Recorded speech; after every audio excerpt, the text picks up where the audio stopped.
بسم الله الرحمن الرحيم walaal aad baa u mahadsantiin lacagtii way soo gaadhay lacagtaas oo tiradeedu tahay $1345 waxaana lacagta isaga bixin doonaa insha Allah ta'ala hadii Ilaahay yiraahdo waxbarashada dugsiga sare waxaan ka oran doonaa dhacdadii wiilkii Salebaan Yare lagu soo ururiyay lacagta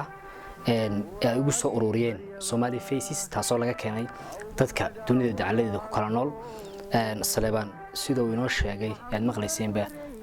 way soo gaadhay lacagtii qorshihiisa mustaqbal ee uu doonayo lacagta inuu ku hago inta ay ka gaadho wuxuu inoo sheegay in waxbarashadiisa ku sii wadan doonayo baahiyaadka kale ee uu leeyahay taasoo ugu weyn tahay waxbarashada dugsiga sare inuu ku sii ka fargarayn doono insha Allah ta'ala ka deegaan ahaan كل سلبان يو والد كي فهمني جيسيبا ونسكرنا وكده بقولي دونا ونص عندنا وحي تكنيكالية وحي كلا فرسمة عاون ولا صوب بعضنا إن شاء الله ونكعاون دونا سومالي فيس أدو مهسدين